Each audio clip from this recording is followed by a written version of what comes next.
Siempre que se nos pide que probemos que algo es subespacio vectorial, tenemos que hacer uso de aquel teorema que dice que un subconjunto es subespacio si podemos probar que la suma de dos vectores cualesquiera de ese subconjunto siempre va a pertenecer a ese conjunto y si la multiplicación de un número por un vector de ese conjunto siempre va a pertenecer a ese conjunto.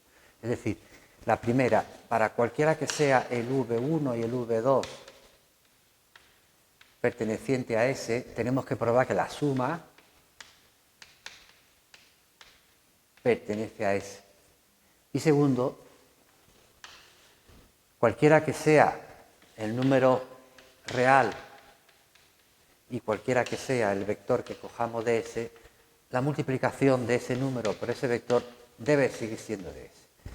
Entonces, en este caso de aquí arriba, lo que tenemos que ver es que si cojo dos vectores de R3 que estén en S, es decir, cada uno de ellos tiene que verificar esto con sus propias componentes, la suma también lo va a verificar y después veremos que el producto de un número por ese vector lo va a verificar. Vamos a hacer primero la primera parte. Vamos a coger dos cualesquiera arbitrarios de S. Pues vamos a llamar uno es dados el x1, x2, x3 y otro, pues llamarlo de alguna manera, vamos a llamarlo i1, i2, i3. Perteneciente a S, que satisfacen cada uno de ellos lo que pone aquí, si no, no serían de S, es decir, que cumpliendo que el x1 es igual a 2x2 más x3 y también cumpliendo que el i1 es 2i2 más i3. Entonces ahora lo que tengo que ver es si la suma de estos dos va a cumplir ¿qué? Pues una condición que es la misma que la de aquí. Aquí lo que viene a decir es que la primera componente siempre es dos veces la segunda más la tercera. Entonces vamos a hacer la suma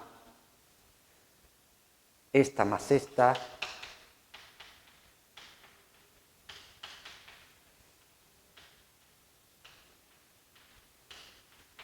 que me sale sumar término a término, primero con primero, segundo con segundo, tercero con tercero. Pues ahora lo que tengo que ver es que esta suma pertenece a ese conjunto. ¿Y qué tiene que verificar? Pues tiene que verificar lo que verifican todos los elementos de este conjunto. Que la primera componente, esta es la primera componente, es dos veces esta segunda componente más la tercera. Y esto pues sale solo. Es decir, pertenece a S ya que pues esta primera componente es, pues teniendo en cuenta que cada uno de ellos pertenece a S, pues la primera es esto. Pues pongo eso. 2x2 más x3. Igual ocurre con esta, la i1 es igual a esto, pues pongo esto. Y si ahora lo que yo quiero es que aparezca que esto es dos veces esto más esto, pues lo único que voy a hacer es agrupar y saco factor común dos veces de x2 más y2 más lo que queda, x3 más y3. Es decir, la primera componente, esta es dos veces la segunda componente más la tercera. Es decir, es solo el trabajo que nos lleva a escribirlo porque sale sin querer. La segunda parte, exactamente lo mismo. Si tenemos un vector cualquiera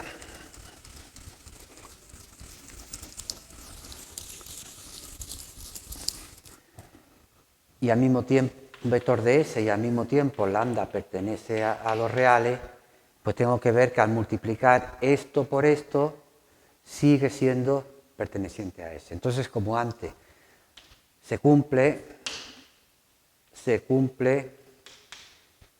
lo que dice la definición de S, que este vector pertenece a S, entonces dos veces el segundo más el tercero, y entonces la multiplicación de este por este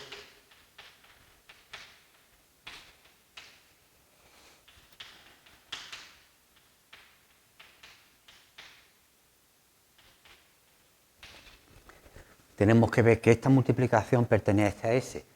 Pues pertenece a S, ya que ¿qué? Pues porque tenemos que ver de nuevo que esto es 2 veces esto más esto. Pues sale también solo. Esto es igual, pues como sabemos que la x1 es todo esto, pues es igual a esto por 2 veces x2 más x3. Y ahora aplico la propiedad distributiva y es 2 veces el lambda x2 más lambda x3. Pues como antes. Este, el primero, es 2 veces el segundo más el tercero. Y ya tenemos las dos partes. ¿De acuerdo?